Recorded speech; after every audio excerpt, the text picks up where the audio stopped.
last week, 16 billion Apple, Facebook, and Google, as well as a variety of other passwords, were leaked. What I wanted to talk about was first of all, if you somehow miss this, go change your passwords. If you're listening to this podcast, you should just change them anyway right now. So just change them. Yeah. Mm-hmm. Should never say password in it, right? Should never, all the simple things. Shouldn't be your birthday. Shouldn't be your spouse's name. Shouldn't be your dog's name. Shouldn't be your kid's name. All these things that are the typical things. Use something long. Come on. Hey, what's the matter? You don't understand English? You can't come in here unless you say swordfish. Now, I give you one more guess. Swordfish. I think I got it. Is it swordfish? That's it. You guess it. Pretty good, huh? Fine. You guess it. On this episode of ResiWeek, we talk HDMI power, getting out of the house, and 16 billion passwords. All this and more on this episode of ResiWeek. This is ResiWeek episode 488, Not My Problem. Welcome to this episode of ResiWeek. This is your weekly roundup of all the latest news and stories for the residential AV industry. I'm your host, Matt D. Scott for AVNation.tv. And this week, I'm pleased to be joined by my good friends. First, we have Mr. Paul Williams. He's the Managing Director of Home Management Business Unit over at NICE. How you doing, Paul? I'm doing great. Thanks, Matt, for having me on the show again. Always love being here. Oh, thank you for joining us. All right, we are going to kick this off with a story that comes to us from CE Pro, remembering HDMI's well-intentioned but failed cable power feature. This was kind of announced with Rev 2.2 back in 2020. It was the concept that they were going to allow power over that HDMI cable to, in theory, power your display so that you had one cable going to the TV. It has really just not gone anywhere at all, although there is some new developments coming out of China in the GPMI interface, which again is supposed to give you 192 gigs of bandwidth with 480 watts of power, et cetera, et cetera. But again, none of the major manufacturers have jumped on board with this that we've seen. Paul, when you see this, what's the issue? Why didn't this take off? It seems like a great idea. One cable, power everything, kind of like the One Connect that Samsung brought out in their proprietary cable. But for HDMI to do it on that spec, why did this die on the vine? Yeah, I think there's a couple of reasons. I think the first thing is I look at this as it's a solution looking for a problem. I mean, there's lots of ways to solve this that are easier, quite honestly.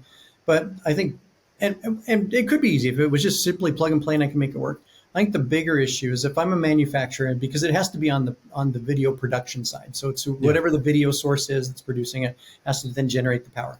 I've got a couple different things that are going to be an issue for me as a manufacturer. One, I'm going to have to upgrade my componentry on the product to be able to output that voltage because I didn't need to before. All I need to do is just enough to carry the video signal. I don't have to have power for a third party device hanging on the back end of it. So now I've got to increase that. That's going to come at an extra cost. Now I've got to be able to because I don't want to take a margin hit, I've got to raise my pricing on all of my product that I'm going to sell when maybe, if you're lucky, a small percentage of the total customer base is going to use that. Or now I have to sell two versions and now I've made my complex product line because do you need the one with power or the one without power? And now I've got this whole thing that's there. Just it doesn't make a whole lot of sense if I'm a manufacturer. There's no reason for me to do it. And then the other part of that is now that I've got that on there, I've got to make sure that it works reliably so that I'm not getting blamed when the third party that's not doing their side of taking that power and using it correctly is an issue, or they're requiring more power than I'm able to supply them, right? More than the standard wants, right? In which that stuff happens, right? We see that in HDID and video handshaking. We see those kind of things all the time where they're not to the standard. They say they are, but they're not really there. And you get that with some of these products that are out there. So for me, from a manufacturer perspective, too complex. I don't get any benefit out of it at the end of the day.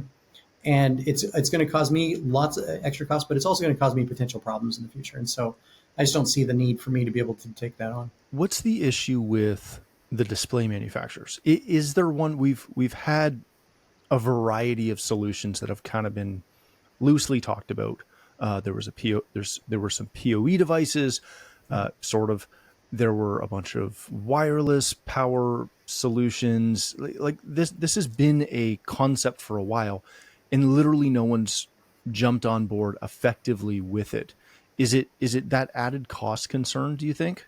I think it's a couple of things. It's added cost. And then, like I said, there's other ways to solve this problem that are fairly easy, right? If it's because I'm hanging a television and I don't have enough power outlets behind it, lots of manufacturers, including us, that manufacture products that go behind the TV, they're slim form factor. I can get multiple plugs and I can manage the energy at the same time too and make sure that I've got clean power back there. There's lots of ways to solve this problem. If I'm having a problem getting power to a device, that I can do that without having to add any more complexity with, once again, I know it's in the vein of trying to make it less complex with having a single HDMI cable, but it adds a lot of complexity from a manufacturer's perspective for sure. Yeah, and you're still running a cable no matter what, which at that point, extension cords. Yeah, and then the other thing is really exactly, and now you got this other problem. You have really long HDMI runs with these extended HDMI cables. Now I've got to think about power draw across a 20-foot cable. What does that look like? What do I have to pump in order to make sure I've got consistent voltage on the other side of that, right? So yeah, no, that's a great point. All right, we will watch that and see what happens. Let's change topics for a second. This comes to us from Residential Systems, Getting Out of the House by Caroline Heinz. Go take a read through this article. It's a very interesting one, focusing on this, the concept of switching or adding commercial to your residential portfolio from a product sect and a project design side. It covers a couple of things, including a good friend of mine and good friend of the show, Heather Sodorowitz out of Buffalo or Hamburg to be specific, and how her company started in residential. When it was her father, she took it over and has subsequently moved 100% into commercial, as well as a couple other companies in there as well. Paul, I love the deep dive that this article had, because light commercial, resimercial, that whole world has kind of always been offered up the same way shades were 10 years ago of this is a great add-on. Everyone should do it. Yeah. And then to be very blunt, as somebody who came from commercial and then got added a resi side, I've laughed and continually told people to stop doing commercial because they don't understand it. When you see this, what's involved in actually making, maybe not the switch to commercial, but adding commercial as a viable kind of business unit for a well-run residential integration firm? So we see this, it's been something that's existed for, a couple of decades. You have these, we've had integrators at various companies I've worked for that have tried this to make the jump from residential to commercial. And it's usually because the home they did was the CEO, and the CEO said, hey, I've got this boardroom and it doesn't work the way I would like it to work. Could you do something? And they go, sure, yeah, I can do it. And then they do it. And the technology, while similar, has nuances about that go into it when you start to take on the complexity of a commercial job. And you can get through that. It's a learning curve, but you can get through it. And there are great products on the market today that are commercially oriented. I'm not taking necessarily the same residential products and trying to put those into a commercial application. That's one thing that we've seen integrators try to do, and they then get flubbed up because it wasn't designed to handle that type of operation. But as long as you're using commercially specified equipment, you're okay. The bigger issue that I see that dealers really struggle with is the business side of this. It's a much different dynamic. In the homeowner, I've got 1, 2, maybe 3 people I'm working with, maybe 4. I've got a builder, I've got their home manager, I've got their designer, and then I've got the people who are going to live in the house themselves, husband, wife, partners, whatever it is. Yeah. But it's a handful of people. That then gets a lot more complex when I start going into that commercial space. And even simple things like you would think would simple is like, because in a home I can go, you know what? I want to make sure the network is secure. I'm going to put, and it's stable. I'm going to put in a new network for you because I want to make sure that it's run there. You go into a commercial application and they've got an IT director that's going, you're not even touching my network. So I don't know what you think you're doing here, but you're not even touching that. I might give you a VPN access into my network that's running on its own subnet that I'm going to give you, but it's very, locked off. And maybe I don't even have enough access to do what I need to do. So you've got that complexity. So the complexity of the people you have to work with. Then on top of that, it's a different way for how money is collected at the same time too. The way that they bill, and they're going, well, what are your terms? Yeah. Well, I get 30% from. No, you don't. I'm going to give you 60-day terms. You got net 60s, and now I as a manufacturer, as an integrator, have to carry a cost that I now have to say, okay, it's okay. I'm going to carry these guys for 60 days, 90 days, whatever the arrangement is, and now I've got to carry that cost of the installation for my own labor and everything I'm putting in with the products and I'm not going to get paid till 90 days later, just because that's how businesses run. They expect that there's a regular business terms you're putting in place. And then the other thing about that is now, and we've all had those difficult customers that, you know, the I pushed the button, the lights didn't turn off, and I'm going to get a call, and they're going to be mad. But I've got some period of time to go fix it, right? I can go, well, I'll tell you what, I can't do it today, but I'll come over tomorrow and we'll get it fixed up for you. It's one light in the house. Okay, no worries. Commercial application, completely different. When the boardroom doesn't fire up and they're supposed to be on a call with a client on Wall Street or whatever it is, and suddenly that conference call won't work, I can guarantee I'm heading in a van down to that company to figure out why it's not working right now, because it's not something I can wait till tomorrow on. So you've got to be able to your service part of your business has got to be geared to be, you know, pretty responsive from that perspective. But then you've got the business terms you have to deal with. And then once again, you got to think about this. While the concepts are very similar between residential and commercial, the products, there's usually some delta in that. I need to be able to buy products or get products that are commercial or suited for commercial space. How do you analyze, or is there a good method to analyze to ensure that making a move into a commercial, I'm going to call it kind of like a subgenre, because there's commercial is massive, right? As far as an industry, what do you need to do internally to determine if that move is actually a good fit for you and your company? So I think there's a couple of things. You got to look at your own skill sets and go, what are the skill sets of the installation team I have, the support teams I have? Do I have the right skill set to be able to take this on? You've got to do the research in advance. You got to understand, okay, what would the products I use? You've got to get, and the good news is a lot of the manufacturers that manufacture are happy to help you with system design too, because they also don't want to run into trouble where I put this thing in, now I'm getting the bad rap because that installation is not working when it was an installation issue, right? And so I'm going to make sure that you've spec'd it out correctly. And a lot of them offer free design service for that. So you can get around that part of it to make sure that a lot of good manufacturers anyway will review your design and even help you with the design in those commercial applications to make sure it's working correctly. But you got to make sure you get the right staff on place. And then you got to look at from the business, like I mentioned before, you got to look at from the business terms and understand if you can do it. Then my suggestion is you try one. The other thing I see people get into are they get too far ahead of their skis. Their first project is a university complex. And I'm going to go do video distribution in 20 classrooms and audio distribution. And it needs to be able to have USB input, HDMI input. It's got to have VGA, all these inputs that I now have to do in there. And oh, by the way, it's going to happen over coax because that's all they have in place.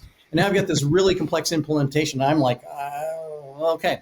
And if that's your first project, then you've definitely made some mistakes. So take on a small project or something you can then start to go understand. And can I do this? And is it going to be profitable for me? Because they are time consuming, but so are residential projects too. Exactly.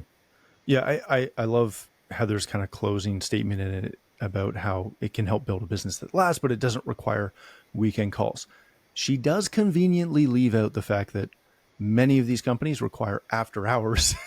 That is, like I said, if you're doing a conference call at 7 p.m. with China, because that was your time frame or when you can talk with those guys, and or Europe early in the morning and it's not working, someone on your company's in a van heading down to that site to figure out what's not working. So my company does a fair amount of work now in medical and private practices, that type of thing. Our guys, every time they find out that we've signed another project in that realm, everybody kind of groans a little bit because they know it's evening work. Yeah. We show up at 8 o'clock at night and we work till 3 in the morning, 4 in the morning, because they can't shut the office down. They can't shut the office down while you're in there working. And then they can't have you working around patients while they're trying to do services, right? And again, not working on the weekends sometimes is great. But let's not forget evenings come into play a little bit. All right. We are going to completely change topics for a moment. This comes to us from Forbes. Last week, 16 billion, and yes, billion, not million, Apple, Facebook, and Google, as well as a variety of other passwords, were leaked. This came through a variety of data breaches where something like, I think over 30 exposed data sets were made available with a range of 10 million of 10 millions of passwords to 3.5 billion records each have been discovered. This hit a lot of the cyber world, if you will, for a couple of days before it kind of hit mainstream. What I wanted to talk about was first of all, if you somehow miss this, go change your passwords. Secondly, use a password manager. If you're not, that will alert you when these things happen. I don't want to shamelessly plug too many, but 1Password is fantastic, as well as LastPass. And then there's a variety of other ones as well. These guys don't pay me. I just really, really like both of them. But Paul, when you see this brought to mind kind of three things from you right off the top. One, who do I need to tell in my kind of like friends and family of, hey, don't go search and see if you can find your password in this. Go change your passwords, especially for banking and, Google and Apple, etc. But secondly, it started kind of an internal discussion over, was this something that I should communicate to our customers? Even though we don't handle their password management at all, we want nothing to do with it. We try to not even retain any of the passwords for anything, even the temporary ones that we set up for them. What I wanted to talk about with this, Paul, was what is the onus on us? Is there an onus on us as technology integrators, again, primarily in residential, but also in commercial, in having a conversation with our customers about events like this from a cybersecurity standpoint?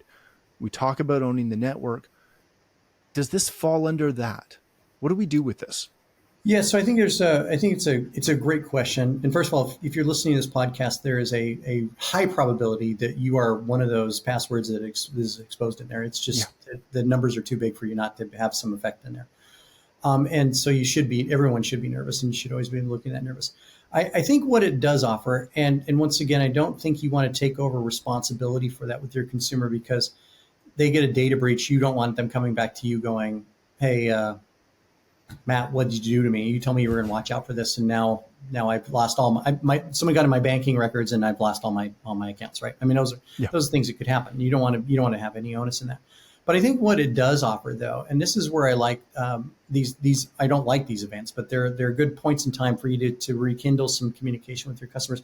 And you should always be looking for ways to communicate to your customers that allow you to be the professional that's watching out for them and for the home. So at the very least, what I think is a great opportunity is for you to reach out, maybe an email blast you send out or a personal message you send out, and go, hey, Matt, hey, I don't know if you saw this information that happened over the week, but hey, take a look at this article. It's a good time for all of we're reminding all of our customers it's a great time for two things. One, change your passwords and change them on a fairly frequent basis, but you should be changing them every once in a while, not using the same one. And then I would send them a list of good password practice. Should never say password in it, right? Should never, all the simple things. Shouldn't be your birth date. Shouldn't be your spouse's name. Shouldn't be your dog's name. Shouldn't be your kid's name. All these things that are the typical things. And you can find that documentation out online. I would just send them that and go, hey, just watching out for you. It's a good time for you to change those. Oh, by the way, let you know we're here and we're doing some things, and I'm running a special this month on XYZ. How'd you like me to come talk to you about this new product that we've got here? It's another reason to open up an opportunity to open up a discussion with your consumer about re-engaging. And as I've always said, the best customers you have are the ones you already had, that are already there, that you've already got. And so it's infinitely harder to get a new customer than it is to go back to your existing customers and continue to add value to what they've got, but also add value to you. And so you should always be like going back and looking at it. And these are good events for you to open the door and say, hey, by the way, I'm still here and I've got some things I can do for you. So let me ask you this, because I was talking with Dave last week. Why am I blanking on his last name? Dave Pedigo, 2 weeks ago, about network security. And we talked about the fact that the industry, again, quite a few years ago, had a whole marketing campaign around owning the network. And we kind of went back and forth on what onus is on us if we're going to, quote unquote, own the network. And I kind of took the approach that I want our company to own your infrastructure, but I don't want to own your network. Yeah. I want to wash my hands of any liability, any responsibility for what you do on your computers, on your devices, what you put on the network after we leave. The second we walk out, I kind It's of want to yours. wash my hands. Oh, it's yours after you leave, right? So. Because I don't trust people to use any semblance of common sense. Yeah. No, it's the reality. So how do you do, like, because your ideas were fantastic and I love them, but I also know customers. And the second I say, hey, by the way, because I've promoted 1Password again for quite a few years to a ton of my customers. And I've had customers reach back out and say, oh, I had a breach on one of my passwords and I used that password protector that you told me would be secure. And I had to do the like, whoa. If you have a problem with this, you need to contact them. 1Password. Yeah. And talk to them, because I'm not saying it's their fault, but I have nothing to do with this.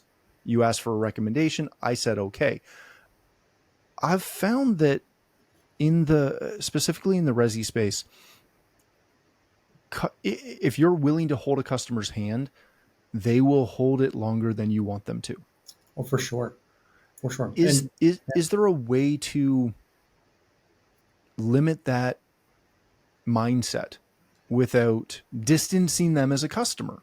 Yeah, I think it's a fine line, because you could say, you know, I'm going to, as I leave and good integrators are signing support contracts, you could put a clause in there, check with your legal professionals to say, by the way, not responsible for any, I put it in the legal jargon, not responsible for any breaches of network. I've set it up to the best of ability. It's up to the consumer to be able to own the security of the privacy of their network and what content gets put on the network. I'm not held responsible for it. You can indemnify yourself from it, and you can do that legally. But the question is, do you now make them scared? Because like, well, what does that mean? So you're not responsible for anything. You're now I'm in a wide open problem. I mean, so and the reality is, yeah. I mean, I've set it up as securely as it can be set up today. But what you do to it tomorrow, I have no control over. You decide you want to add on your daughter's boyfriend onto the Wi-Fi network, and he's got access. I can't control what he does on there. So yeah, I think it's a fine line, because as you kind of alluded to, on one hand, you want to make them aware that you are limiting your liability, you are limiting any responsibility that you as an integrator have on this. At the same time, you don't want to scare them, but you need them to understand that, because we've had that in our contracts for years, and I'm picking on myself because then no one really can get mad at me, I don't think. But I have a handful of customers who still think it's on us to secure their Facebook account. And no word of a lie, man. It's so unfortunate. But it's out there, and it's just a hard conversation to have with a customer who wants to trust you and wants to, kind of put some safety in you to help them. Yeah, and I think that's where a little bit of education really falls into place too. And you've got to have that discussion. I think it's important to have that discussion with the consumer, whether you put it in your contracts or not. It's an important discussion to have, and that's like, hey, let me tell you what we've done. We've set up the network. We set up in this way, but let me tell you some of the things that can happen after I leave. You give out your Wi-Fi passwords to everybody that shows up at the house, right? Because you want to make it easy for them, right? So yeah, now all they have to do is park a car out front of your house and they have access to your network, right? I mean, these are things that you just don't think about. And if you don't changing your passwords frequently, like this last data breach, somebody can come in and figure out what's going on in the back end. They have access to your network. They have access to your private data. I can't prevent that from happening. It's not something that's within my capability, even really at the end of the day. If you do, I hate to say it, if you do stupid things, I can't prevent you from hurting yourself, right? So, yeah, when we ran network security as an option for our commercial clients for quite a few years. We've subsequently got out of that, but we found and there was data from Cisco, who was our primary partner at that point, that showed something like 97% of data breaches in their commercial environments was from someone internally absolutely clicking a link. Yeah. Right. No, it happens all the time. We I mean, at our company, we get these phishing emails all the time. It's like, here's the invoice that I forgot to send you. Click on this PDF, right? Oh, thanks. Yeah, it's fantastic. Just before we go, if you want to check or want a fairly good way to check to see if you are in that data breach, if you go to have I been pwned, pwned.com, it'll check the majority of breaches recently to see if you're in there. But yeah, if you're using one of those password managers, most of them have something like Watchtower, which will tell you which ones have appeared, because they scrub that stuff pretty effectively. If you're listening to this podcast, you should just change them anyway right now. So just change them. Yeah. Yep. And use something long. Come on. Yep. Use a manager. Make it ridiculous. It's fantastic. Paul, if people want to connect with you and learn more about NICE, where can they do that? So I'm available on LinkedIn. I'm also available if they want to email me at paul.williams@niceforyou.com. If they want to learn more about what we do at NICE and the great products and solutions we have in the market today, they can see us at NICE for You, all spelled out, NICEFORYOU.com. Excellent. Thank you again for joining us. If you'd like to connect with me, you can find me at Matt D. Scott on most of the socials. But more importantly, please visit AVNation.tv, where you'll find this show as well as a wide variety of other shows with all the verticals that we cover. When you visit the website, please take a moment to check out our supporters. We are extremely thankful for their support and ask that you check them out as well. Thanks again for watching. That's all the time we have for this episode of ResiWeek,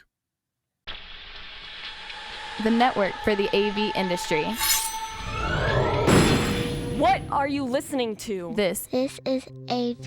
This is AVNation. This is AVNation.